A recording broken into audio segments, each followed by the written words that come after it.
What is up, everybody? Welcome to what I believe is episode 20 overall. I think we're season 2, episode 3 of the Safe Lane podcast. Happy Valentine's Day. I am Travis Elliott, otherwise known as Rafi Dota, and with me, as always, is my friend and coworker Jack Ballenger. Jack, what are we talking about today? Hello, hello. All right, so we're going to be going over some roster stuff like we usually do. Just talking about the moves that have been made since we last spoke. And then we'll touch a bit on Star Ladder and then get right into the predictions, or our predictions for ESL Katowice, because the brackets are already posted. We know the first match, or the first round of matches well ahead of time, so it's going to be plenty to talk about there. But let's go ahead and start off with some roster moves. I think the biggest ones, at least for the North American region, has got to be VGJ Storm just completely disbanding and dropping their Dota 2 team altogether. That kind of hurts because it's kind of like, you know, that 747 was the arbiter of that move. Like, this doesn't feel like a move that VGJ wanted to make, because 4 of those players are still like locked to VGJ Storm until the end of the international. So like, all conceively, unless they get some kind of hall pass from Valve, they probably will. BSJ, Monkeys, Stan King, and Snake King, they are all they're all locked to VGJ, and they can only earn 25% of DPC points if they qualify for anything. Which it almost feels like it was a race between these two teams, VGJ Storm and VGJ Thunder. First one to qualify for a major, you get to keep the sponsorship. And Thunder they're qualified for Bucharest, I believe, and so they get to stick around. I don't know if I feel that way, but I mean, you might not be wrong. I mean, obviously, 2 of my players, former players, went there. I really feel for them. BSJ up and went to New York all the way from Arizona, and now he's back in Arizona. He's been doing some casting with Suns Fan, but I really feel for him just because that was VGJ Storm. It was probably the biggest team that he's been a part of. That sucked. How fast that ended. It felt like they were doing really well, and they just weren't quite there, but I think that there were a lot of players on that team who were ridiculously impatient, and which is kind of fair. Like, they had been there for a while, and they hadn't been winning anything. They were our scrim partners as Leviathan, and we were beating them on a pretty regular basis, despite the ever-changing roster. So I can see how some of the players who had been there throughout the entire, like, the full tenure might have been getting frustrated, like 747. I don't know. I think this team was robbed of an opportunity to really get into it and start clicking as a unit. It's a real shame to see that happen, and obviously the stuff that happened after as well. Felt like it always had kind of a limited lifespan, though. It's Sure. All these like offshoot teams, I guess, is a good way to describe them. They feel they're almost just like testing the waters, and if it goes well, they'll keep it going. But if it doesn't, they're just so quick to pull the plug. You can think of LGD International, like Navi US from long ago. All those Chinese sister teams that exist for comparatively the blink of an eye. I don't know. Well, we'll see what happens. The American scene is kind of a dumpster fire. No, it's not kind of. It is a dumpster fire right now. And I don't know. I think it's hard for for NA pub stars like BSJ to thrive in that environment. And we've seen people starting to pull out a little bit. Like, I know Digital Chaos is now under, Greg, and he moved the operation to Atlanta. I know they're looking for a Dota manager. I know they're looking for a Dota team, and expanding into other esports and really becoming a major player in the scene. But I thought it was interesting that they did not pick up a Dota 2 roster to try and compete in the international. I think only 30% of the DPC points have been distributed so far, so there's... We could make a team tomorrow and still technically have a shot at qualifying for the international. Technically, yeah, but realistically? Realistically, no. No way. Technically, yes. Unless you buy Liquid. Okay. Yeah. Maybe that's the play for Digital Chaos. I mean, you have teams. I'm interested to see where LGD Forever Young sits now that they have Ohio, because I think we mentioned last time where it was he got kicked from Fnatic, but he played with Secret and he won all these things and he won while he was with Fnatic, so he now has more DPC points as an individual player than Fnatic has as a team. Mm-hmm. And so I'd like to know where LFY. And so I guess we'll kind of transition into talking about that. So LFY had a really tumultuous period, like right before roster lock. All of a sudden, Inflame. So I think I wrote the note. It said he was retiring. That's what the Chinese article loosely translated to.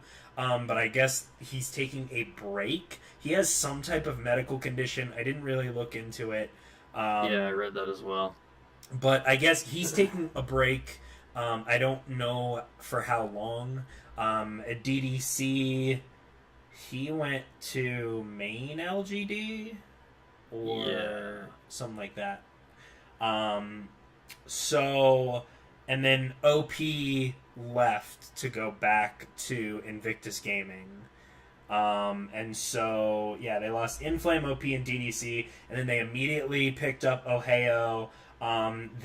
So I don't know how this works because they're like sister teams. They're like owned by the same organization. The Chinese scene has so much actual corruption and potential for corruption with all these ridiculous overlaps. But so like Yao was sitting on the bench for LGD, and then now he's playing for LFY. So I'm not sure if they bought his contract from their sister team or if it's like a loan, or if it's like a Major League Baseball type situation where you can call somebody up from AA or send somebody down to AAA or whatever. I have no idea, man. It's a Chinese shuffle.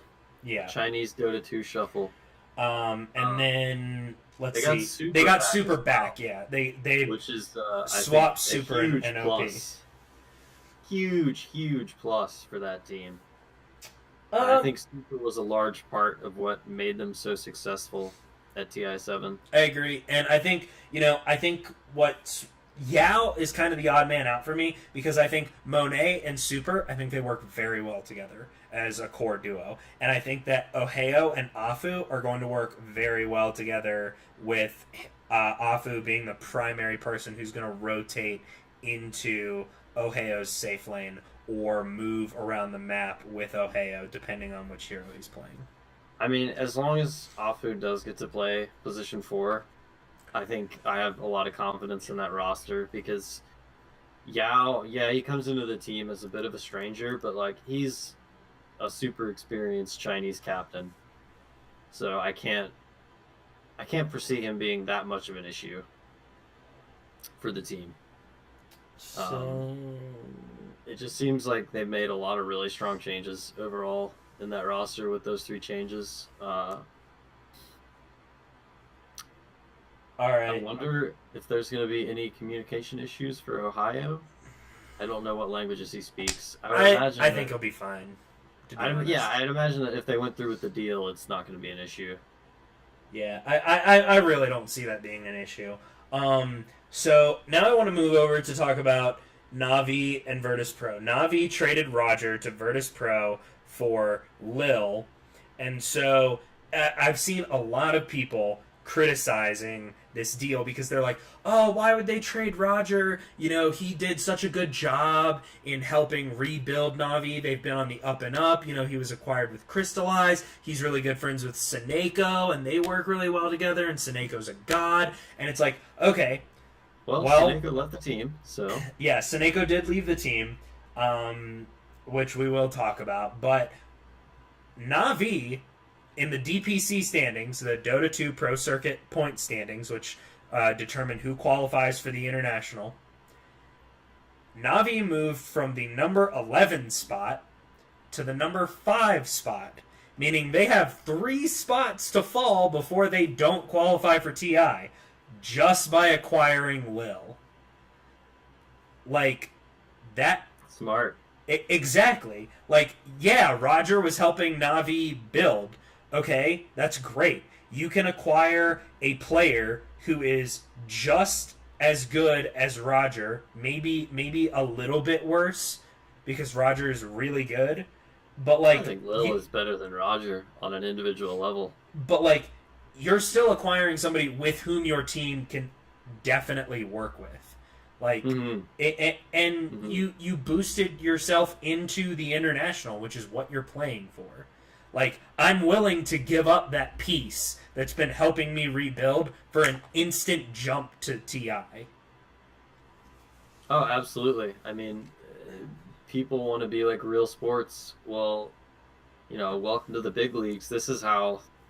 Yeah. This is how teams really make it to championships, is by making these kind of trades. Well, I mean, compared to the NFL, what did the Patriots do right before the postseason? They signed James Harrison from the Steelers. Like, you make moves to better yourself, to put yourself in a position to win, and that's exactly what Navi's done. So for VP, like, they have so many DPC points, they can afford to take a chance on a player like Roger. Oh, yeah, like...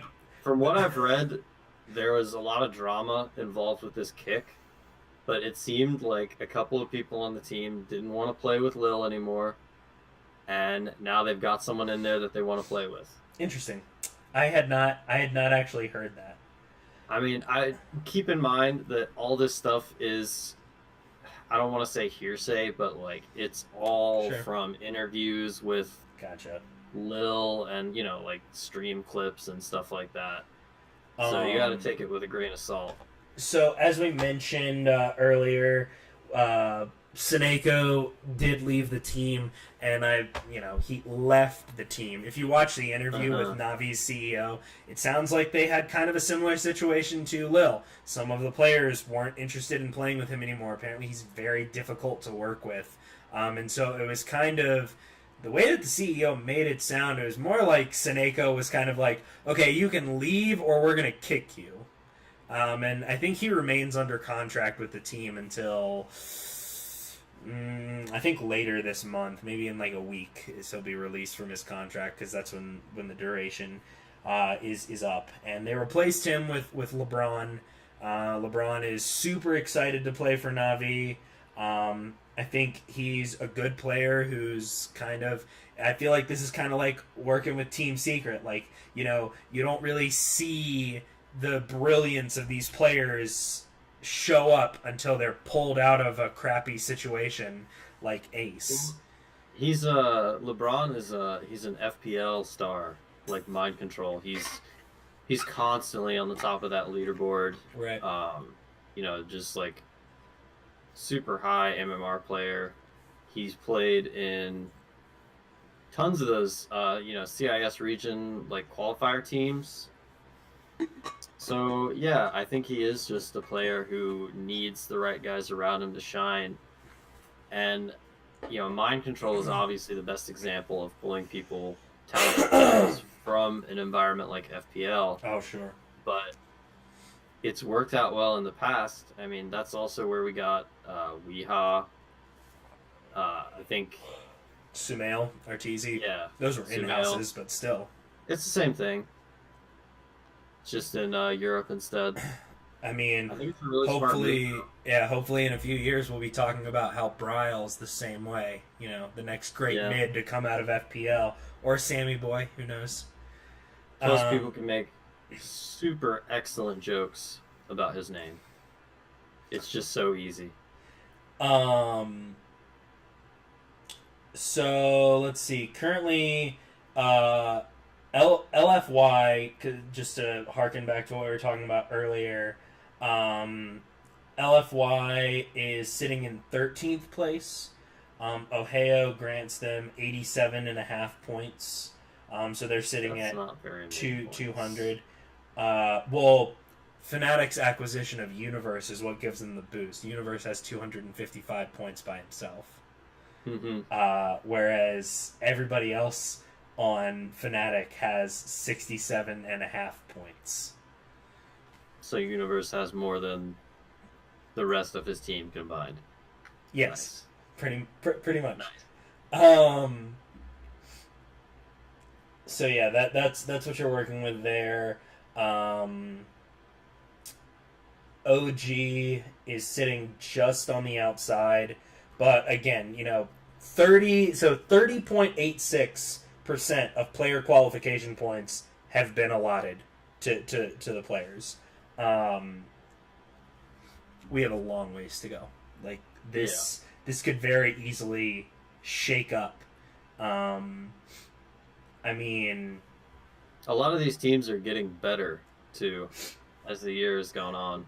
Now, you just brought up OG, their team that's been improving a lot.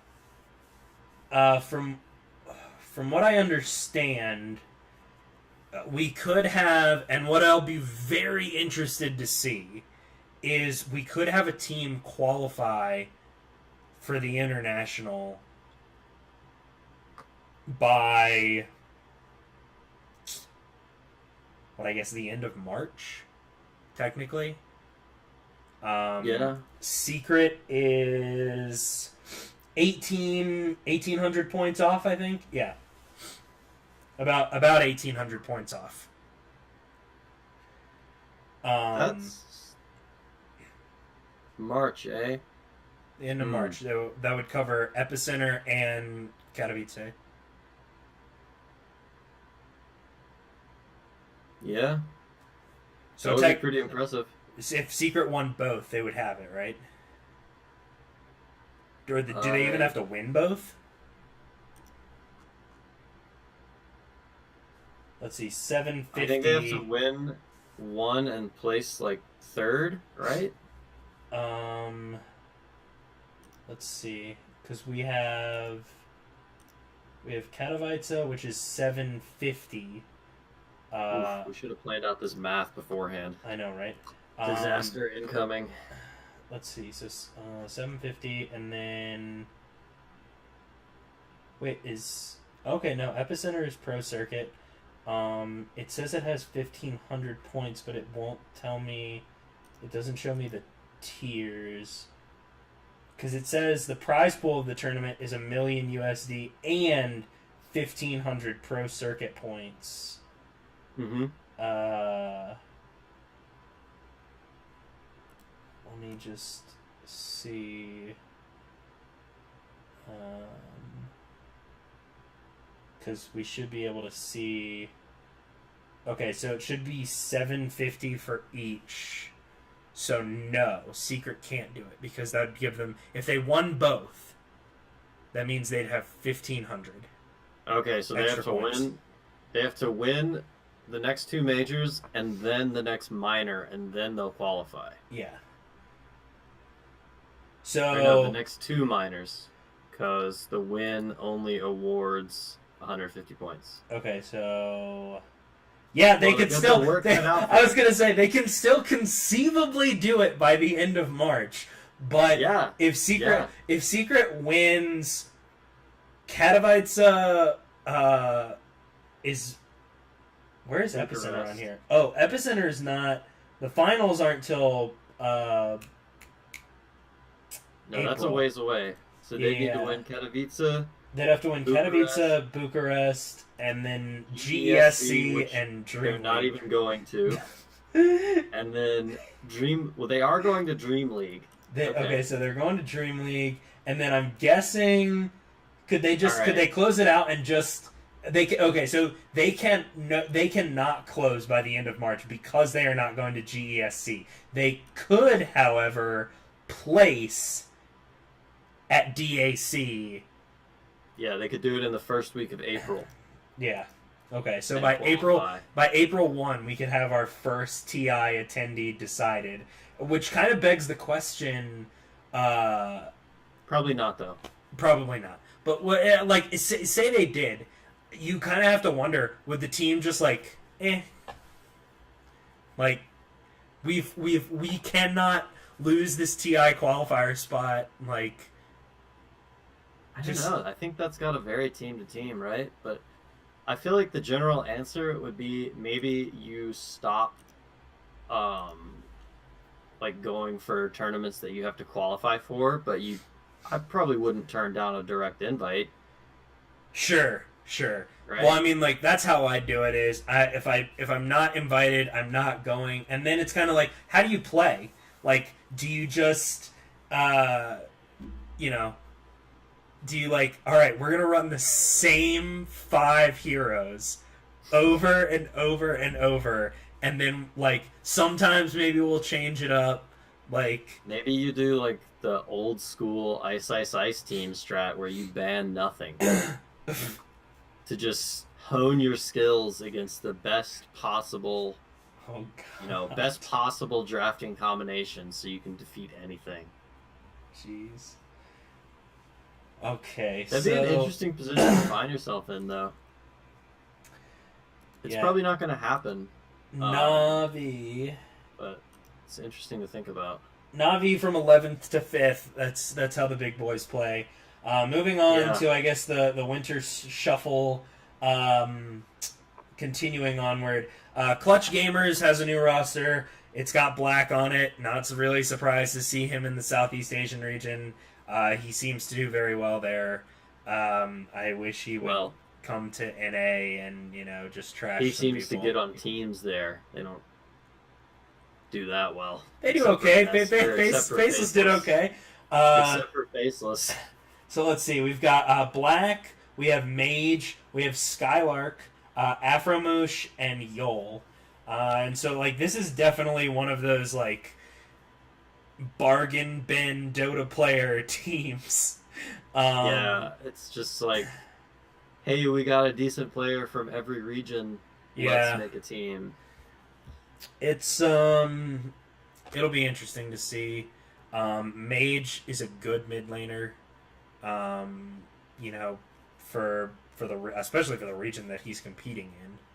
I always pronounce his name Maggie.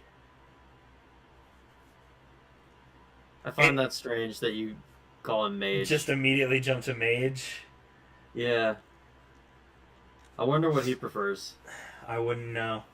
Um, we'll see. I'm interested to see how this roster does because I know that Black is good and we know that Yol is, well, he's good, but he's Experienced? yeah, experienced is the right word there. That's a Um, polite way to put it. we'll see how Skylark does. I'm really interested because like Ad Finum was kind of this one hit wonder at the Boston Major where they just Extremely. you know Yeah. just lit up and just this random all Greek squad that used to be London Conspiracy. Yeah, the best of one bracket. Yeah, and so I'll be interested to see how Skylark plays on another team. Um, let's see. Okay, so obviously we talked about VGJ Storm dropped their roster.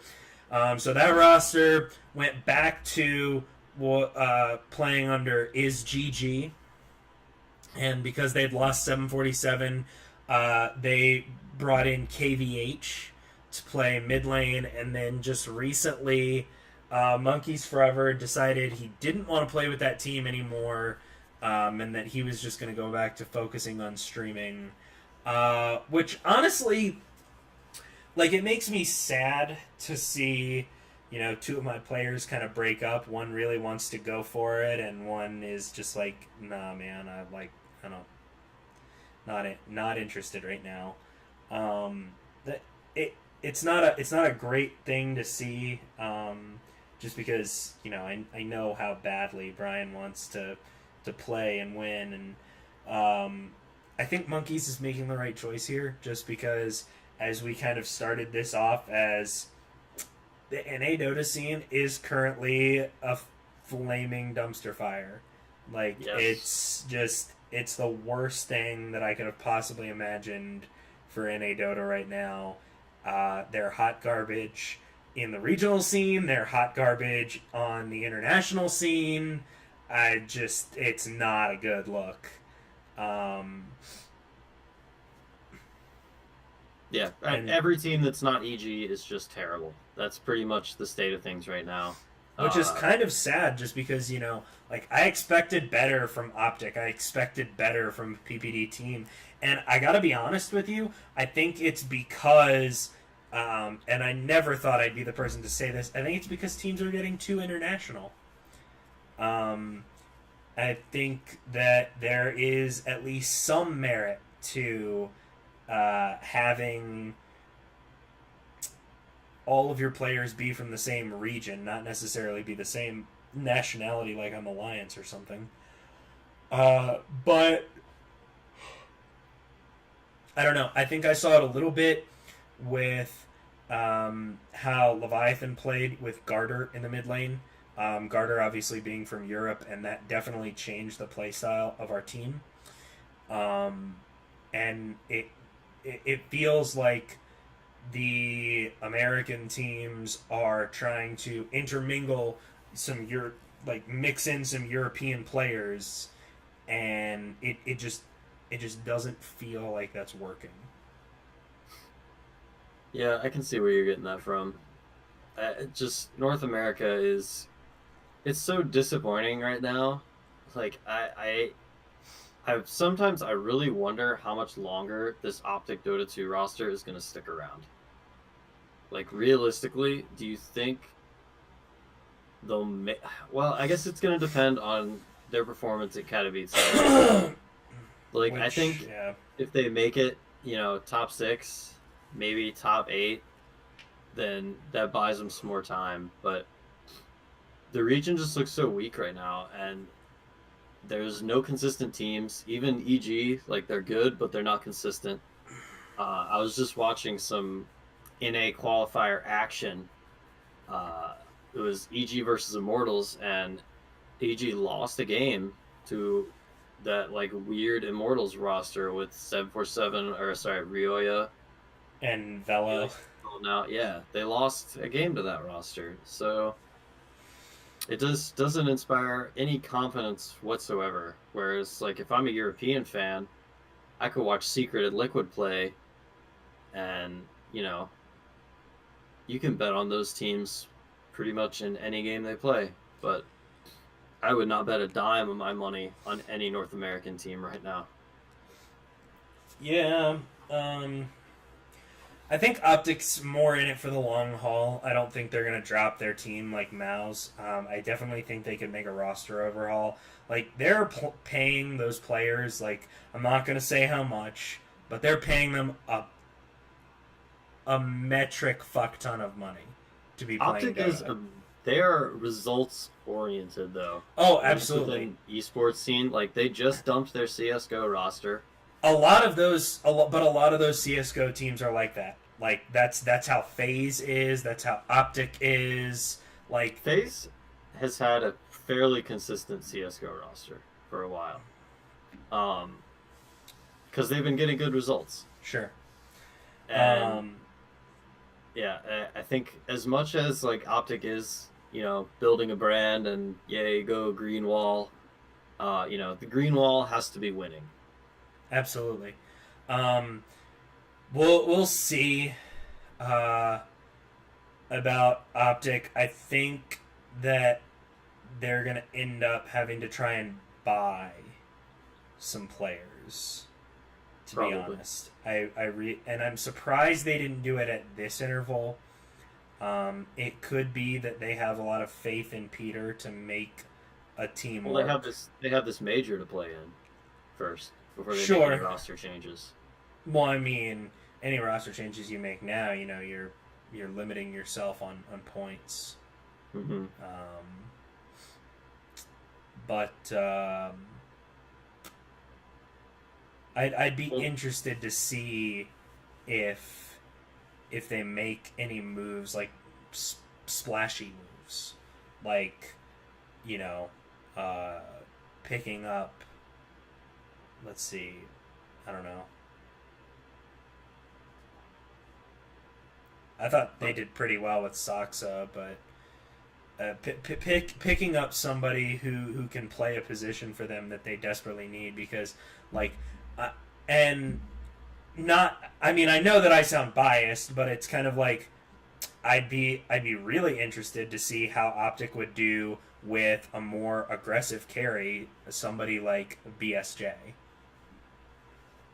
um I like, obviously, my bias is showing because I like Brian, but I really and have consistently thought throughout the entirety of, since before Optic became a thing, and I even said it when they announced the roster. I don't think Pycat's a good carry. I just well, I'd don't. imagine that if there is like a short list of replacement carries for PyCat, you have to imagine BSJ is on that list. Like if they're taking it in North America into consideration at all. Like, what's your other top pick? Ritsu? Optic's not signing Ritsu. Yeah, exactly. They There's might. no way they do that to their brand. I I don't know if they would sign Mason. I think Mason is much more palatable than Ritsu because he's been on EG and Digital Chaos, and he's a much more tame well, his time on EG, he was not very public relations friendly, but he's or at least he seems to be a much more matured player, at least Yeah, from his public appearances. he's a good guy. I'd be interested to see if he could play for them. So let's see. Double Dimension signed Planet Dog. That's not the Polish team that now plays for Team Kinguin. It is like the old Hellraisers roster, I believe. Uh, It's Dira, Excalibur, Mag, Milan, and J4. J4. Yeah.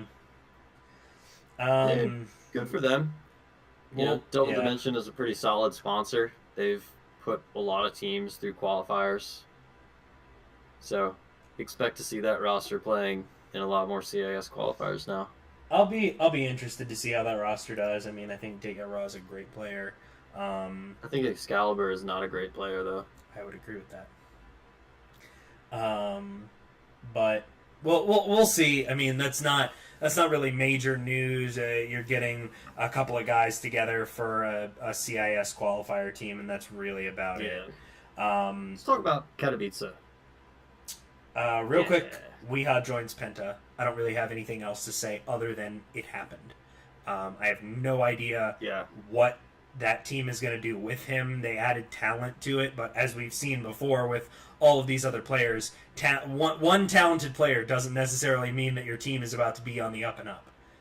I haven't seen much of Penta before this acquisition. Um, it just wasn't a team that I really had my eye on. I guess they will be now.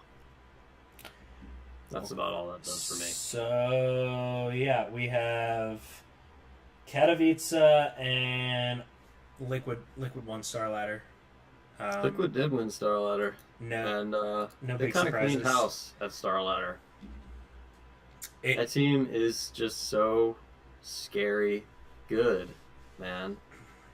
And I think, we wanted to talk about this. We talked about this during the pre-show, but the spring cleaning and the new development cycle, where they're going to be updating. It's gameplay updates every 2 weeks, right? every 2 weeks. Yeah, I think Liquid is going to benefit tremendously from that. really. Yes. Why do you think that? I think they've shown that they can adapt to gameplay changes pretty quickly. Every single patch, they've been, just one of the best teams right out of the gate.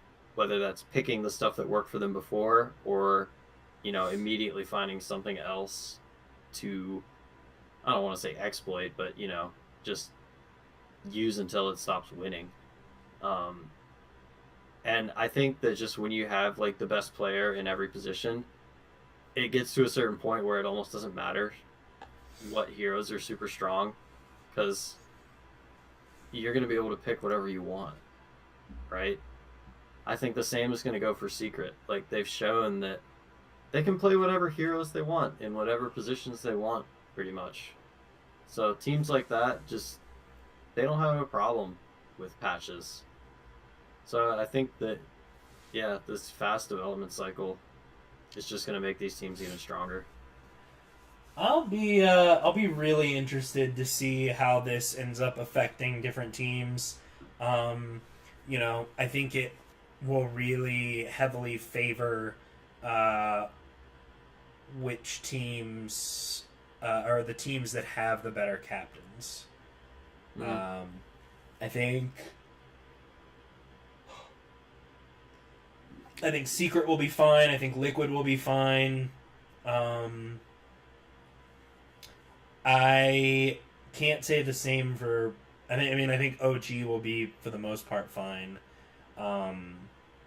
Any teams that rely on a player that's like a really kind of one tricky player, those are the ones that are going to struggle the most from this. I think Roger is kind of a good example. Yeah, he's like super good at Enchantress and Tusk, and kind of just all right at everything else. Well, I was going to say I think Virtus Pro will struggle. Yeah. And this is kind of speculatory just because, we don't really know how much the game is going to change on a, bi-weekly basis. Like, we could be seeing updates that's more like 6.07b as opposed to like 7.0 where the game just completely changes. It's a tough call, especially after so many years of playing Dota and being used to like the 6 month to a year for a big, gameplay altering patch. So those are the patches that we're used to. The 2 week development cycle is going to bring a lot of change to that. I'll be interested to see how the patches look. Me too. I'm really interested in seeing, because what I want to know is, are we going to have just more development overall so that it's going to be like, okay, 1 week we're getting just like a couple of tweaks to one hero, but then like another week we have, an hour-long list to read because they got overzealous and that's what they decided to push onto the servers. Or are we going to see, is it going to be more like one big patch just broken up over the course of a year, where it's like every so often throughout the year they add, like one section, like, oh, we changed the map around, or oh, we changed the neutral camps, or oh, we changed, this hero or added this hero. Because from what I know is that there's like a stockpile of heroes that Valve has like been waiting to release. But the problem is that they're also trying to cultivate an esports scene, and it's not conducive to be adding new heroes to the game all the time. I would actually. I'm a Magic fanboy, so I would almost like to see love to see hero rotations where it's, these heroes are shifting out of competitive play and we're going to do some tweaks to them and then maybe we bring them back. Yeah, I was envisioning something like what Valve does with Counter-Strike maps, which is where if they want to rework a map, they'll pull it out of the map pool for sometimes like 6 months to a year. Sure. Completely rework the map, put it back into the game. You put it in regular matchmaking for a while and then rework it into the competitive map pool. And I would love to see hero reworks handled like that by Valve. Take them out of captain's mode for as long as it takes. I'm fine with a hero being out of captain's mode for 6 months. Yeah, I think that'd be really good. And I think another thing that they can do is not be afraid to update the game, but keep the pro meta the same. Because, we've seen that happen. We see that happen in LCS, and we see it happen in Overwatch League, where, like just recently, Overwatch changed, where they nerfed the shit out of Mercy. and they were like, well, we don't want to drastically change the meta that the professionals have been playing in, so they will continue to play on the old version, like Oh, pre nerfs, you until mean the like having two separate clients? yeah. Well, it's like they're like the professionals play until the end of stage one, and so they were like the effects that are now live online, like on the regular everybody servers. The pros will not play on that patch until you know the end of stage one. Hmm.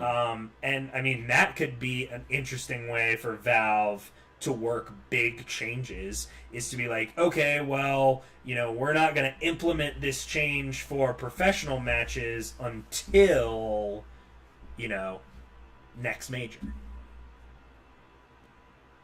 I don't know. I think I kind of prefer the system we have now, where if a change like that goes through for a hero, it's just out of captain's mode for a little while. I like that idea as well, but just something to think about. Yeah, I don't. because I think I Valve's don't. reliance on third parties, and also I just think it requires more infrastructure development to enable a system like that to succeed, and that's just not something that Valve is currently ready for. Yeah, that's fair. Okay, well, I think we should get into Katowice now because we've only got about 20 minutes left, Yes.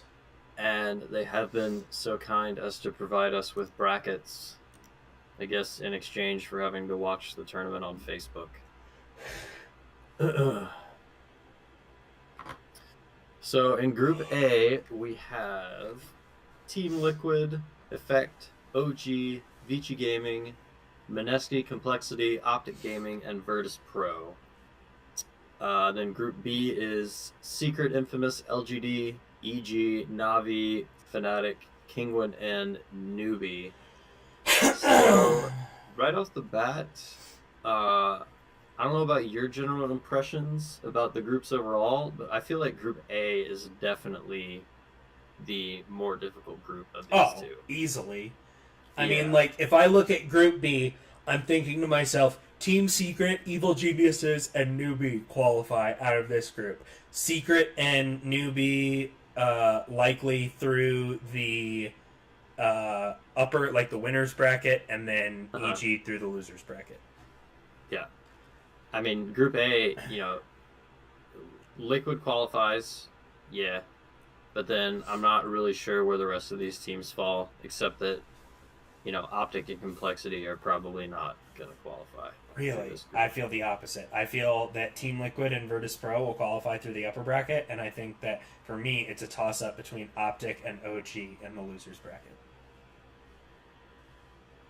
I I think think Vici is maybe a little bit stronger than you're giving them credit for, and I think they'll be able to handle any of those North American teams. Um, Optic might be able to give them a run through their money. Like I think they might, be able to get a score a draft win off a team like that. But I don't know. I think North America is about to bow out pretty quickly from this major, I mean, unless EG they can. very well could. I mean, like for me, losers round one is best of one, right? Oh no, it's best of three. Yeah. Well, well. See, my So thought was that Optic Gaming could get the best of Vici in a best of one, but if it's going to be a best of three all the way through, uh, I'm leaning to agree with you that America will quickly be bowing out of this major. yeah. So just taking a look at Group A, one of the first matchups, Team Liquid versus Effect. Uh, I don't want to presume to speak for you, but I think this is going to be a Team Liquid victory. Had props to Effect for qualifying to the event. The CIS qualifiers are no joke, although Navi and VP were both invited to this event. So, Was there were um, they both invited? Oh, they were. yeah, Navi was direct invite. Um, then after that, it's OG versus Vici. I think this is probably the most difficult match to call in the group, just because both of these teams have been playing a lot better as of lately. They've I don't want to say like dramatically improved a lot since the international season last year, but uh, they were both pretty weak at the start of the pro circuit season. I think that's a pretty fair statement to make. Sure. And they've definitely both been getting a lot better. OG's taking a lot of series off tier one teams, and Vici Gaming is doing the same. So that one's kind of a toss up for me. Mineski versus Complexity. I gotta give this one to Mineski. You know, Complexity looked pretty hot at the beginning of the year, but I think you said this in one of our past shows. They're a really honeymoony team, and it seems like that's kind of over. Yeah. All good things must end when it comes to teams with Ice Ice Ice and or Mushi. Oh, I'm giving this one to Mineski. Oh, really? Yeah, I think Complexity is the honeymoony team. I mean, I said they were both honeymoony teams at one point or another, but I mean, I said Complexity. I didn't say Complexity was a honeymoony team. I said they were doomed to fail because Okay. we've seen this team before. Like there's that it gives me no indication that they're going to have any, and it wasn't that long ago either. So it gave me literally no reason to think that Complexity was going to come out and ever be any better than they were at their best with this roster. It just Mm-hmm. it doesn't make any sense. So yeah, I would give that one to Mineski. Yes, I agree with you that if there was a honeymoon period for Complexity, it is now over. Um, you know, this is one of those things that I would love to see a full disband from this Complexity roster. I'm sure the Dallas Cowboys are not too happy with them right now. Seeing as they're, you know, I think Complexity. Their analogy to Jerry Jones was that Complexity was just they were a fighter jet that just needed to be refueled so that they could get back out there and be ready to go. But Did they really say that with like I the believe fighter jet needing to be refueled? yeah. That's Yeah. a really odd analogy to pick. Um, right now, That Complexity was looks more like a sports Cessna. minded. Yeah. Uh, Uh, so just real quick, the final match in that group. Just want to get my prediction out there. Optic Gaming versus Virtus Pro. I think this is going to be pretty contentious, but I think Optic Gaming is going to win this series. I think they're going to win this series, and then I think these teams are going to play each other again in the lowers bracket, and I think Optic is going to lose in the lower bracket. oh, I think Optic loses both times. I All think right, well, what Optic. about the rest of the group? What about the rest of the group for you? I mean, I've got Liquid, I've got OG, I've got Mineski, and I've got VP. Um, I think VP handles their business against Mineski. I think Liquid handles their business against OG. I think Liquid and VP qualify to move onward, regardless of results there. And I think that Optic. I mean, for me, it is a bit of a toss up. I mean, this is a difficult group, and I think that we could definitely see some upsets, but The ultimately, VP one is it's just so hard to call because like that roster with Lil was together for so long, and now they brought in this new player, so sure, yeah, no one's really seen them we'll see how that goes. play. Yeah, Uh, I'm just so uncertain because really, you know, that's supposed to be like one of the shoe-in matches, you know. I think Optic could bow out in losers round one, just because if they lose to Virtus Pro, they're either saddled with OG or Vici Gaming, and I think Yeah, either that's of right. those teams could beat them. I think that Optic is perfectly capable of beating both of those teams, but I mean, as we mentioned throughout this entire show, North America looks like a disaster right now. Hmm. And I think that they will continue to look a disaster here. So I think that uh, personally, I think OG will end up qualifying through the lower bracket. Okay. I feel good about OG. Their standings, in DPC points aside. I mean, I still think they're a they've good been squad. getting there lately. Like I feel like they had a lot of trouble adjusting to playing with Resolution, but they haven't been like wowing me, but they've been winning games again, and Yeah. that's always a positive sign. And all they really have to get past, to be honest with you, in the lower bracket is they would have to contend with Vici Gaming again. That's really the only thing Or standing in maybe their way. Mineski. I think Mineski is always a dangerous opponent. I just don't have a Just lot of faith in a nice ice team on an international stage. no, I'm not calling them consistent. I'm Sure, calling them a dangerous opponent. Okay? I'll agree with you there. It's like Yeah. playing old Fnatic in a best of one. Yeah, like you can always lose to Mineski. You could Sure. always lose to Old Fnatic. Um, so yeah. Let's see. Group B, I think the outlier matches are pretty easy to call for me. I think Secret is going to beat Infamous, and I think Newbie is going to beat Kingwin. Yeah. But the other matches in this group, I think, are kind of difficult. Dude, for Navi me to versus make my mind Fnatic is up going to on. be so exciting. I'm super hyped for that, actually. Both of those middle matches look really good. Like Yeah, LGD and Navi Fnatic look great. Yeah, I would have to give LGD a slight edge over EG just because of how inconsistent EG's been. And, LGD has an experienced offlaner versus EG who, he's playing okay in the offlane, but he definitely looked better mid. But I can't get over EG's roster changes. It's just so weird to me, man. It would be to me, like, it's just like Sumail in the off lane and Fear in the mid lane is just as strange to me as if the Patriots came out tomorrow and were like, we've decided that Tom Brady will be starting at left tackle next season. I wouldn't know what to do with that. I would be like, what are you doing? yeah. I mean, it seems to be working okay for Evil Geniuses. They definitely don't look great by any means. I think Misery is working out a lot better than both of us predicted he would. I mean, I think Misery has. I'll say it about that. I think Misery has a honeymoon period. I think that things crumbled pretty quickly when things started to go south with DC. We'll see. We'll see. All we can do is wait and see with Misery.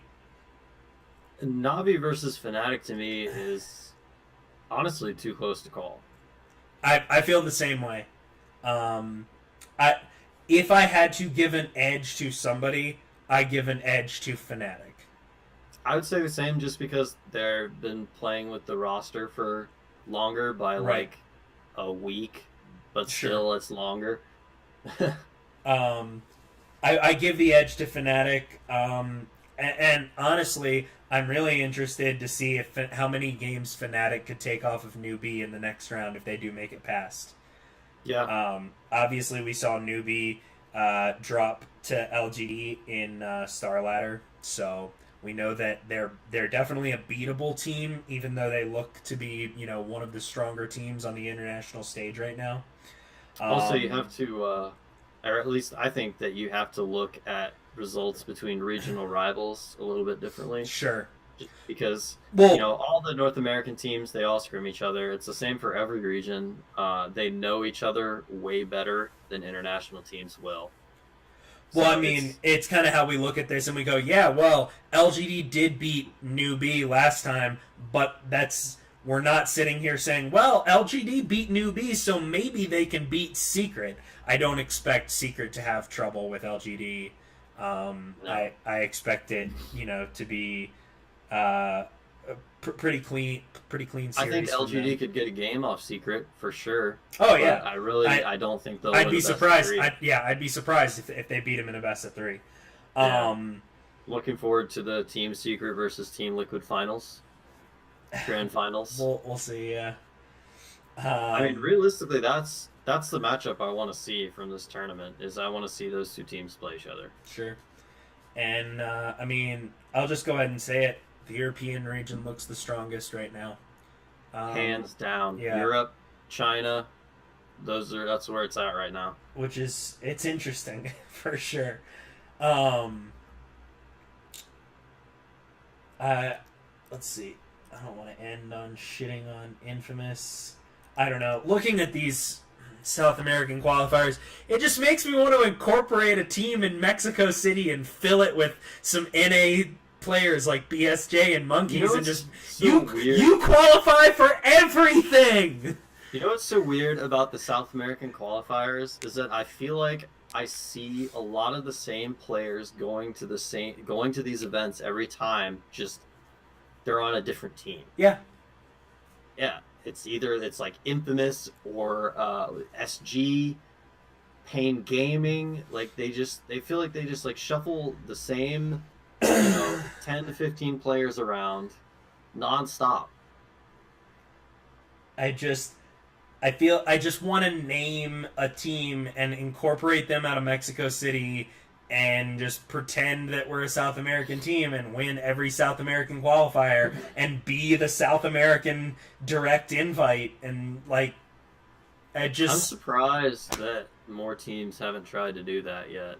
We saw it happen, what was it, TI5, where, teams started to come play in the North American qualifiers because that was hilarious. It was just easier. Mm-hmm. And I want people to do the same, in essence, with South America. I would love to see a team with the amount of money. Like let's think of a team that's just on the cusp of Immortals. Boom. Yeah. Easy. And they have the money to do it. And they're not far away. They've had South American CS:GO rosters in the past. There you go. I mean, you could conceivably, granted, this is probably within the realms of I guess, looking at it as corrupt. But, Noah could easily just buy a building in Tijuana and be like, yep, this is our team based out of Tijuana. They're a South American Dota team. Complexity is based in Texas, right? Yeah. Not too far away. I don't know. It's interesting to me for sure. Well, I guess the one thing is you have to play on the South American servers to qualify. So, you can't be playing on South American servers from Europe. Or, even if you're the greatest team in the world, you're not guaranteed to qualify when you're playing on 400 ping. Sure. That's the reality of online competition, and most of our qualifiers are still online.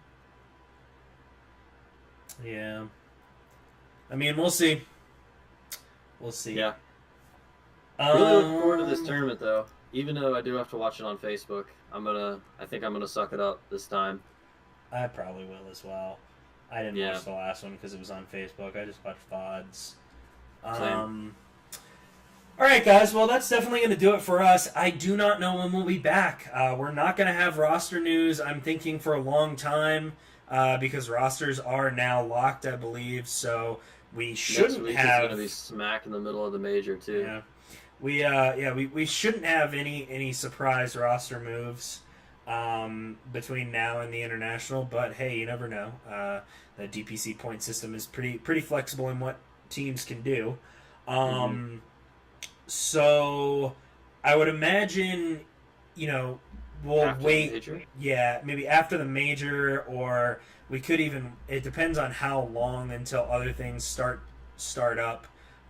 Just because we do want to have actual content to discuss with you guys. We may run a half-hour show if all we have to talk about is the major, instead of the full hour.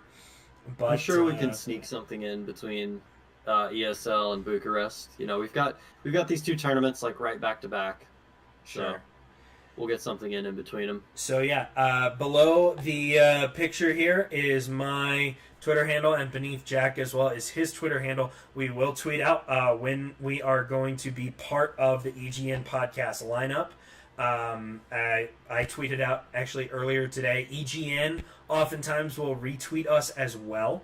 So make sure you go follow them on Twitter at eGamerNews, and they will let you know when the safe lane is coming up. And then if you are an audio listener and you want to catch the video side of it, then we are also uploading to YouTube now. Obviously, we're not going to backlog, but we're uploading everything from this new 2018 year of podcasts to YouTube. So make sure you search eGamer News on YouTube, find that channel, and you will be able to see our pretty faces on video. So thank you guys so much for watching, and we will see you next time. Yep, thanks for watching. Stick around for Overwatch League, right? Yeah. I'll be on the Overwatch League podcast. around the hoop coming up next. Yeah. All right, See you guys, guys. take it easy.